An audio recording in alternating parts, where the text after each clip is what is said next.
2.5 कोटी लाडक्या बहिणींची ही उमेदवारी आहे आणि लाडक्या भावानं आपल्या लाडक्या बहिणीला दिलेली ही ओवाळणी आहे। त्यामुळे माननीय उपमुख्यमंत्री एकनाथजी शिंदे साहेब आणि आमचे नेते माननीय खासदार डॉक्टर श्रीकांत शिंदे साहेब यांचे मी मनापासून आभार मानते।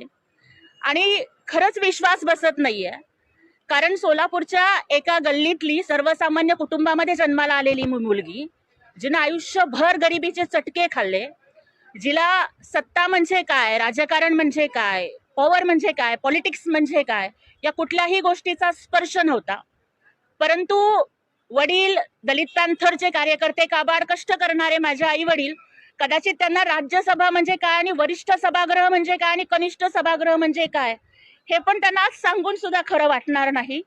मला वाटतं की माननीय एकनाथ शिंदे साहेबांनी माझ्यासारख्या एका गोर गरीब दलित की बेटी, भीमराज की बेटी, जे मी प्रत्येक वेळेला अभिमानानं सांगते, त्या भीमराज की बेटी, गरीब की बेटी, दलित की बेटीला दिलेला हा न्याय आहे असं मला वाटतं। माझी उमेदवारी माझी नाहीये, ही बाबासाहेबांच्या हातातील पेनाची उमेदवारी आहे।